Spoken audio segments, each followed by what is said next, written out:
Dr. Greg Carr, I was watching. So when you get a chance, Kímí, That's from the professor from HU, right? that's him. Yep. Yeah. The I professor. know him. Yeah. He was doing. He's doing a lot of work now in Philadelphia, Okay. rewriting curriculum. But one of the things, because he was on the first episode of Cannon Class, Okay. and when he was talking with Nick Cannon, he was telling him how in Philly what the breakthrough was, because a lot of teachers were complaining like students their reading levels are low, their writing ability is off. But he would notice the students like after in recess or during breaks, they're jotting down rap lyrics and rhymes and stuff. He says, I think you guys are asking the wrong questions, because I see them doing things and they're all carrying around notepads and sheets of paper. Have you ever asked yourself what exactly they're writing down? And sure enough, he gathered different lyrics and brought to teachers. They was like, oh, we didn't know they could do that. He said, because you're looking at it from the wrong lens. You're only looking from the lens of what you want them to produce. They have their own creativity, but you have to pull that out of them. So it's not that they can't do it or they don't have the capability. You haven't educated yourself to equip yourself on how to produce and to get those results out of it. So and that's like teaching the teacher once again. The average rap song, he said, you know how many words are in there? The different soliloquies, synonyms, how they put words together, and they can memorize this. He said, look at pastors. He said, you see all these African-American men. These are one of the best orators on the planet. How did they get that way? Yep. Through the art. They read and they write, but it has to be something that they enjoy. So stop giving them these history about Christopher Columbus or Shakespeare. How about you bring them some content that actually hits home to them? They'll be more passionate about. And they can write you things about their heroes. The heroes that are their community, not your community, that they never see, touch, feel, or don't understand or don't have a connection with. Mm-hmm. And he had to, once again, re-illuminate and re-educate them to a different way of thinking to get that breakthrough out of the students. I'll shift a little bit to the spiritual component that kind of helps me fuel this work. You mentioned something so important, and I have to just be honest, and I always have to think about this in the role of the Black church, right? I'll be very honest. That's where I really learned how to do my best reading, the Black church. Right. My mom was a Sunday school teacher. Mm-hmm. And so I always saw her preparing and engaging the text in a real relevant way, right? And then when nobody else wanted to be called on in my class, when I was in she taught the primary class, and of course, when nobody wanted to, she would say, who's going to give our review? And nobody raised their hand, guess it was the default, right? So your boy always just like, let me learn this. Homies ain't gonna have my back, so I'm gonna have to get up and represent.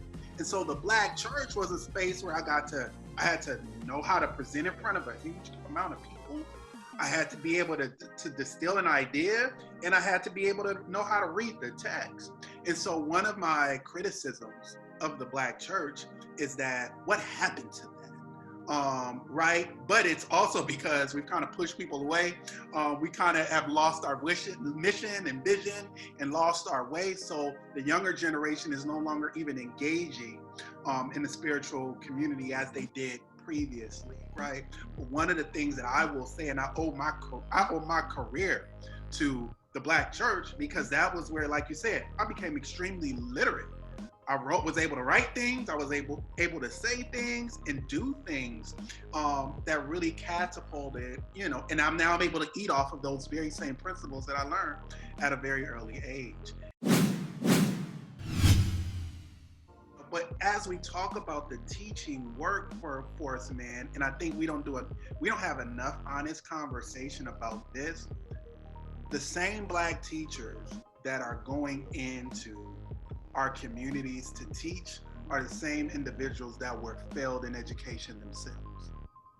Let's really sit with that for a minute, mm-hmm. right? Because I'll be honest, I had to undo a lot of thinking and stuff that people told me, because had I not, I would have reified the same inequality that I'm fighting against.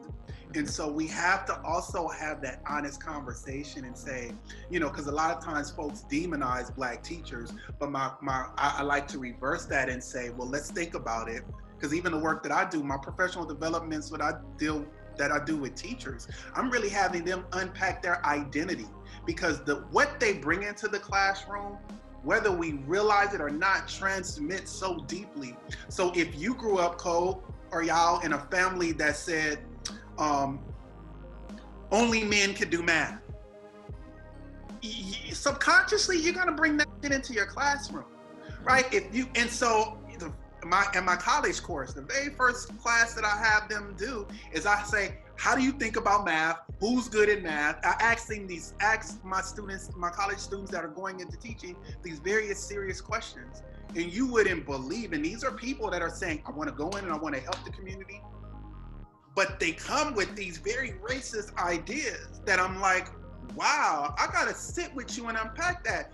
And so how do I have to now? So it's now really thinking deeply, and how do we really work and develop Black teachers so they can even disrupt and unpack the junk that they are bringing into that reify inequality. I always say, how do we reify inequality in a Black community? That Black parent, so if you're, I'm just using my community for examples, South LA.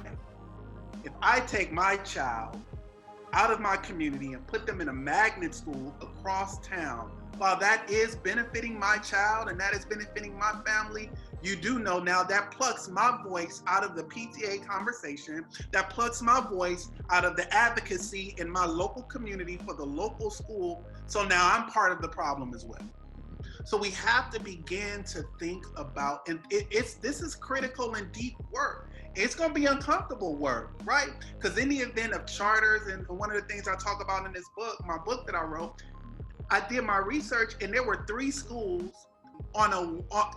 within a traditional public high school that was all one comprehensive school, but they've got it broken up now into one is a traditional that's not serving Black kids, one that is a charter school. They're cherry picking the Black kids that they want to go to, and they placed it all the brilliant Latinx kids. And then there's I'm trying to think of what I call it, an alternative school, right? Where most of my Black kids are, and they're falling further behind. And so I asked one kid, how did he feel about that? And he says, it's tearing up my community. And so kids are even now seeing, oh, y'all's going here, he's smarter than me. Cole's going here, he ain't really doing nothing. And then Kímí, he ain't gonna do nothing, so we good, right? We don't understand. There's Black parents now making sure, well, I want my kid to go here, and we don't understand how that's reifying inequality. And so the very choices that parents make, because I'm on a school integration committee now with LAUSD, and I you know me, Cole, I'm very vocal wherever I go. And so I had to ask a question, and I said, what are we doing here? Because if we're talking about the notion of integration, let's be honest, as a nation, that hasn't happened. Because we haven't had the moral compass or the moral imperative to really do what Brown versus Board of Education was designed to do. We've yet to live up to that.